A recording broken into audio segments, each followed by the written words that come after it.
Welcome to another edition of the Official Jets podcast powered by Amazon Web Services. We have a new series starting called the Draft Pick Profile series presented by Verizon, where EA and myself were breaking down each draft pick, talking about how they can fit in with the Jets. You're going to hear from Joe Douglas and his staff. You're going to hear from players or different people that have coached the draft pick, or you're going to hear from the draft pick himself. And EA, let's start at the top with Mekhi Becton, the Jets' first-round selection, Joe Douglas's first selection as GM of the New York Jets, and they take him at the 11th overall spot. And when you look at where and how the board fell out, they had their option at tackle if they decided to go that way, and they had every receiver available, but they end up going with the big man. Oh, Greens, really quick, do we have to give ourselves a little bit of credit here on the Official Jets podcast? Remember, leading up to the draft, we had a mock draft, and yourself, Anthony Becton, and yours truly, we all selected Louisville tackle Mekhi Becton. Yeah, I think we do. I think we do need to give ourselves a little credit here. That's a good point. So, yeah, getting to your question, for Joe Douglas and company, like you mentioned, Greens, every receiver still on the board if you wanted to go in that direction. But at the tackle position, Tristan Wirfs from Iowa was still there. And of course, Mekhi Becton. Joe Douglas, his personnel staff, and most of Jets Nation very pumped up with how the board worked out on draft night, and then the Jets followed suit with taking Mekhi Becton. Yeah, the Jets really had their options, and I think if you were a Jets fan, this is exactly how you wanted the board to play out, because it felt like if Joe Douglas and company wanted to take a tackle that they deemed worthy of the 11th pick, and they did, then you have your option there. And if not, maybe you go towards a receiver. And of course, when the Jets selected at 11, no receivers were taken. And to your point, Ruggs, Judy, and Lamb came off the board in that 12 to 17 range. And, you know, I think that if you're a Jets fan, you have to be excited about this move. And we're going to dive into Mekhi Becton, the player, in a bit here. But this board fell out in a favorable way for the Jets. And, you know, before you and I dive into Mekhi Becton and his past at Louisville and growing up in Highland Springs, Virginia, which is a suburb of Richmond, let's hear from Joe Douglas, Chad Alexander, and Phil Savage, who are, of course, all parts of this Jets scouting staff, and hear what they had to say about the 6'7", 364-pound monster.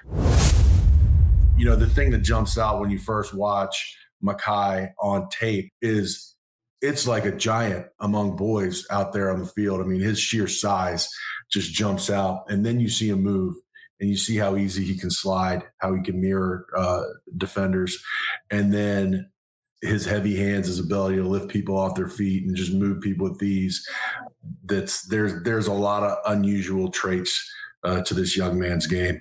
There's times it doesn't even look like he's hitting someone hard and guys are flying off their feet. I mean, so you're getting just a very naturally powerful young man who can, we hope, clear a lot of pass at the point of attack in the run game. And I think he's going to come in and he's going to compete. And at the end of the day, we're going to have our best five out there. I think once we get him here, get him in the program, you know, and see where he fits best along with the unit that we have and with Coach Frank and Dal and Adam, you know, I think that's going to be a decision that I'll leave to them. I think we feel good about where we are up front. I've always said from the beginning, this game is won and lost in the trenches. You have to have a good offensive defensive line, and you have to have a good quarterback, and you have to keep that quarterback upright on his feet. We're very excited about this addition. He looked like he's a guy that's really gotten better every year. He came in, he was a freshman All-American, but, I mean, this is just a massive kid. You know, he's just really such a smooth athlete. He's got clean feet. There's really not much that he's lacking. He's got outstanding length. His punch and pass pro is outstanding, and he's just a powerful guy. And I think the term freak of nature gets thrown out there a lot, you know, when referencing Mekhi, but it's just uncommon for someone that size to move that well. And the other side of it, he's a hard worker. You know, he's a finisher. He plays with nasty. It's an attitude, you know, to play with that demeanor really goes a long way for helping the offense and helping the team as a whole. I love the fact that he's got a lot of upside and potential to be, you know, really something special. The other part of it is he's a great kid. And we're just really excited to be able to work with a player like that. We were excited to draft him at 11. And like Joe D said, he's going to be a really good player for us for a long time. Barely scratching the surface. You know, I had the good fortune of being with the Ravens a long time ago, and we drafted Jonathan Ogden in 1996. And then, of course, I was at the Browns when we took Joe Thomas in 2007. And we talked about those kind of comparisons. And, you know, Jonathan Ogden was an Olympic-level shot putter when he came out of UCLA. And he had traveled. He had come from Washington, D.C. and gone all the way to UCLA. So, you know, there was a level of advancement with him that was really unique. But Mekhi Becton is a bigger man. Mekhi Becton's 6'7", 360 pounds, and he's got the same kind of foot agility. He's not quite the same fluid athlete.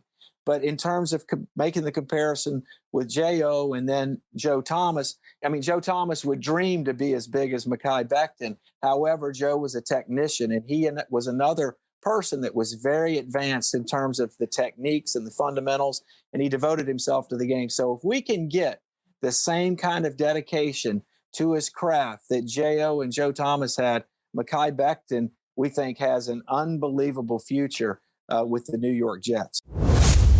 EA, what really stands out to me about Mekhi Becton after hearing those three guys talk about him, it's something that Phil Savage said, that they had discussed a similarity or how you could basically anchor your O-line with Becton, similar to the way that Jonathan Ogden was for the Ravens and Joe Thomas was for the Browns. I mean, you heard Phil Savage. He said Joe Thomas could dream of being as big as Mekhi Becton. And Joe Thomas, of course, is a future Hall of Famer. And they're different players, no doubt. But I think it all comes down to the upside with Mekhi Becton, and just how nimble he is at the size he is really rare. No comparisons and no projections coming from us, because this is a young guy who's got plenty to learn on the National Football League level. But yeah, the Jets fell in love with him. 6'7", 364 pounds, Greens, 7-foot wingspan. You mentioned his feet. He had a basketball background. This guy was an accomplished basketball player in high school growing up in Virginia. And then that combine time, 5.10 seconds in the 40-yard dash. Greens, you know, when I was in my 20s, I thought I was in decent shape. There was nowhere, I was not running anywhere close to a 5.10 time. Like, this is very rare, his athleticism. That was unofficially the fastest 40-yard time by an athlete weighing in at 350 plus pounds at the combine since 1987. His hand size is 10 3/4, and his arms measure 35 5/8. And his wingspan is 83 1/4. The numbers are dazzling. It is somewhat staggering, but what they loved too was obviously number one was what they saw on tape, and they saw a guy who brought edge and nastiness. That's what Adam Gase wants up front from his offensive line. And then he becomes, Greens, historically the first tackle taken by the Jets in the first round since 2006. And I'll tell you what, this organization had a good run with that player. That was DeBerkshire Ferguson. And when you take care of a tackle position, whether you play left or right, and I know the last, 21 starts at Louisville, Mekhi Becton played on the left side. That's a big-time move for your offensive line. He is going to play immediately. We'll get into it down the line here on the pod, and we'll talk about how he fits in. But, he's got experience on both sides. And, his athleticism, his edge, his natural physical tools, and then the way he can move for a big man, it's just uncommon. To your point, he started 21 games on the left side at Louisville, started 12 on the right side. And something that you had talked about with Joe Douglas is that Mekhi Becton earlier in his career was switching sides of the offensive line any given play. That's what Joe Douglas said. And then this past season, he's anchored on the left side. He's a second-team All-American. He's the 2019 Jacobs Blocking Trophy Award winner of the ACC, which goes to the top O lineman in the conference. He's first team All ACC. And Joe Douglas said he used the word blossomed, and that's how he described Mekhi Becton on the left side in 2019, because he didn't have to go from the left side to the right side. And I think where we talk about Mekhi Becton having untapped potential, and the fact that he's really only played one full season at left tackle and had the season that he had is staggering. Not to mention at the pro level, he might not be the most technically sound player from the get, but I would imagine that being the size that he is going to help him at least mask some of those problems. I know Adam Gase said more so in the run game than in the pass game, but I think if you're a Jets fan, you really have to be excited about what Mekhi Becton brings to the table. 33 starts in 35 games at Louisville. He did fail a drug test at the Combine, Greens, but Joe Douglas was open about that. He had a one-on-one with Becton Wednesday night. So imagine getting that call if you're that prospect on the eve of the draft and the GM of the New York Jets is talking to you heart to heart. So that Joe and his staff, very thorough examination throughout the pre-draft process. But the hours leading up to the draft, that tells you where Joe was at is, hey, I'm going to call this guy one more time. What is in his heart? What is in his mind right now? And obviously he got the answer that he wanted, and he made him a New York Jet. And I love the way Mekhi Becton answered questions on Thursday night. Big guy, a lot of love, but he was focused, Greens. He said, I just want to get to work. Let's get to work. You know, I think the thing that stands out most from what Joe Douglas said was he told you this in your one-on-one after Thursday night of the draft. He said, sometimes Mekhi Becton hits people and he doesn't even look like he's hitting them hard and they go flying. Like, that just speaks to the strength that Mekhi Becton has. And just one quick note between Mekhi Becton and Joe Douglas, they're both Virginia guys, they're both Richmond guys. Mm-hmm. So they obviously have that connection there. And before we hear from the big man himself, I just want to bring this back to his basketball prowess, meaning Mekhi's basketball prowess. I mean, former head coach of Louisville, Bobby Petrino, said that they knew they wanted to offer him a scholarship when he was doing a reverse dunk in high school. I mean, I can't even imagine standing next to a guy of this size because we've never met him face to face. But imagine being a high school kid and seeing this guy, a man of that size, throwing down reverse dunks. I mean, that must have been sickening to see. Would you want to take a charge from that guy? No. Honestly, I think he'd jump over me. If I took a charge and he was going up to dunk, I think he cleared me.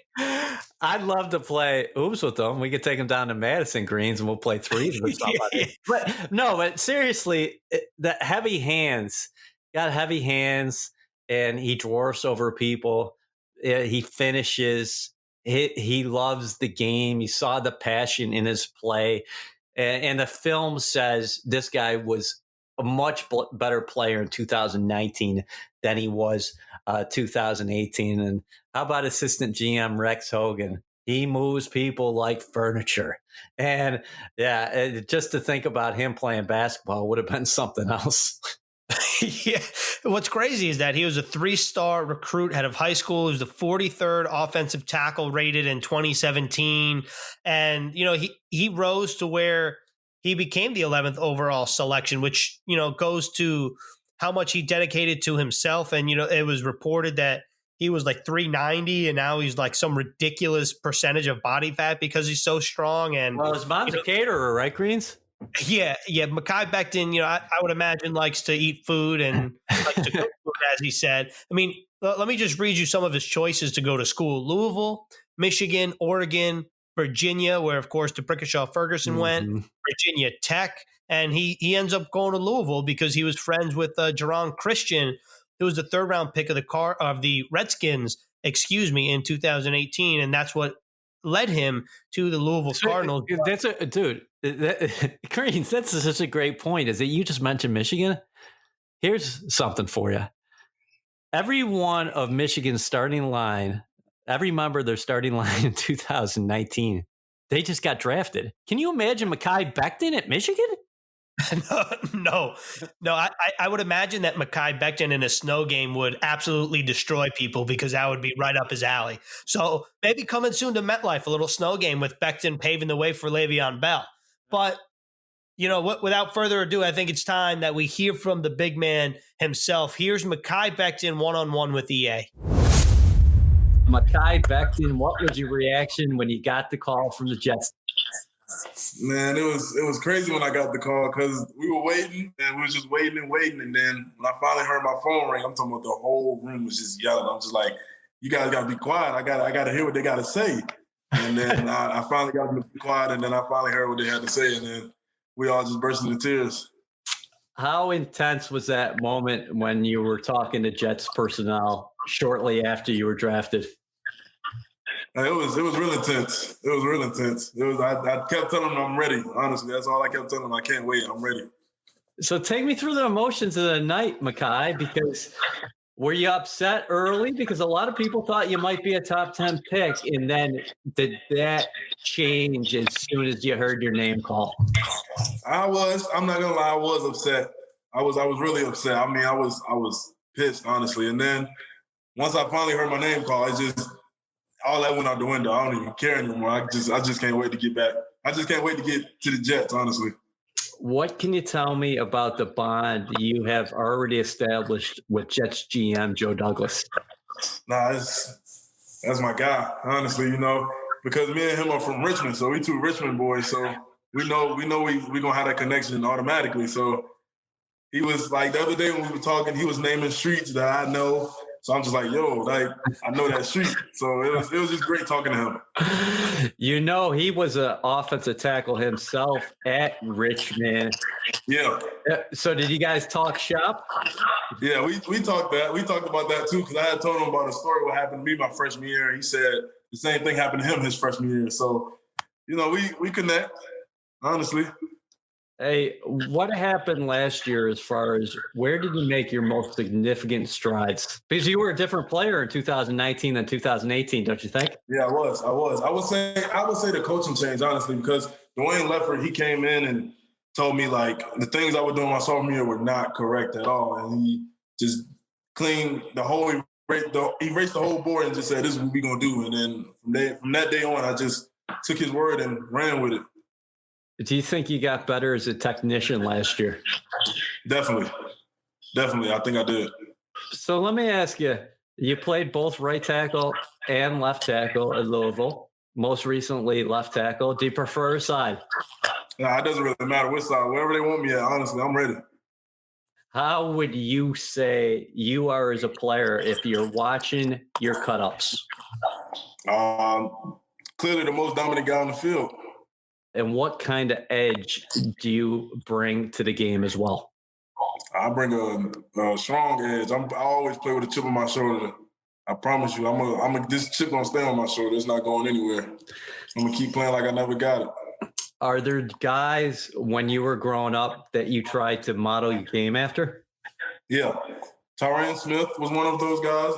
Joe Thomas, Jonathan Ogden, Orlando Pace.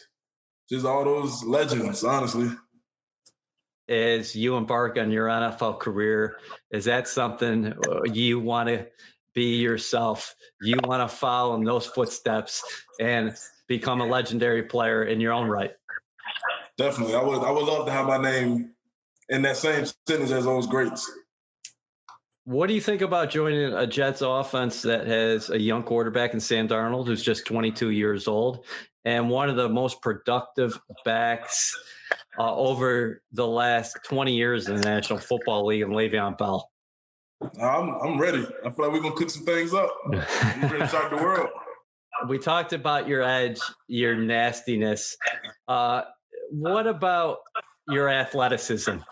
And what happened at the Indianapolis Combine? Because I believe your time in the 40 was 5.1 seconds? Yeah, 5.1. I've always been an athlete. I've always been athletic for my size. People don't expect me to move as well as I do or just do the things I can do. So I've always been like this growing up. And after you ran the 5.1 in Indianapolis, you said you had a conversation with Jets offensive line coach Frank Pollock. What was shared during that time? He pretty much asked me how was my hamstring doing. He was just pretty much telling me, like, just make sure I get ready and stay ready and make sure I get it healthy. You had a failed test at the combine. What did you talk to Joe Douglas about maybe in the lead up to the draft to say, hey, listen, I'm going to be good. I'm coming in here. I'm going to be focused. I'm going to be the player you need me to be. The talk that we had the other day, it was about that. He was just calling me and was trying to figure out what had happened. He said he wanted to see my face when I told him, and I guess that call went well. 6'7", 364 pounds. You just said before you're about 363 right now. What weight would you like to play at? 355, 350, in that range. 355, blessed with great footwork. How about your basketball background? How has that helped you in your football career? It helped me a lot with my footwork and pass pro. I can recover quickly because of my feet, so I feel like basketball helped me a lot. Mekhi, it's just a memorable night for you, no doubt about that. Lastly, I just wanted to ask you, do you have a message for your new fans? That is Jets Nation. You guys be ready. I'm coming to work. Just know that. I'm ready. Just know I'm ready. Y'all don't have to worry about nothing. I'm ready. Just know I'm ready. And as a guy who's never been to New York before, how excited are you to get up here? Because I remember watching you at the Combine and you said, I like New York's toughness and I like the griminess. Yeah, I'm excited. I can't wait to get to New York. I can't wait. Mekhi, we appreciate your time. Congratulations. And we'll see you up here soon. Thank you. Let's now take a look at how and where Mekhi Becton fits in on this Jets offensive line. We talked about that he's played both the left side and the right side. This 2020 offensive line is going to look much different than it did in 2019. And when you think about who the Jets brought in at tackle, there's only one other guy in free agency, that's George Fant, who also has experience on both sides of the line. And I think Joe Douglas said it best. Let your best five ride, and we'll battle it out until that point. Yeah, that's what the Jets are going to definitely do. And Douglas is going to repeat that throughout the offseason as our top five will play. But offensive line-wise now, we know that Mekhi Becton's a tackle. He's not playing inside. He has the position flex that we've discussed, that he can play right side or left side. And speaking of flexibility, now the Fant signing comes into focus even more, Greens, because there's a guy who played right tackle and left tackle with the Seattle Seahawks. So, yes, like Brian Baldinger will tell you, hey, you bring a Mekhi Becton in, you put him at left side, and you rock and roll, and you blow the whistle, and you're good. But let's see what happens, because you could potentially use him at the right side. I'm not saying that's going to happen. I'm saying you have options there. But now the tackle position is starting to come into focus with Fant. Chuma Edoga was a third-round pick last year, got valuable playing time. Connor McDermott still in the equation. And then they added Cam Clark out of Charlotte in the fourth round as well. So you got more numbers than you did heading into the draft. And now you have a foundational pillar in Mekhi Becton. You're hoping this guy becomes a fixture up front for years. That was the first edition of the Draft Pick Profile Series presented by Verizon, the Mekhi Becton edition. EA and I will continue to break down each and every of the Jets 2020 draft class. And next up, Denzel Mims out of Baylor.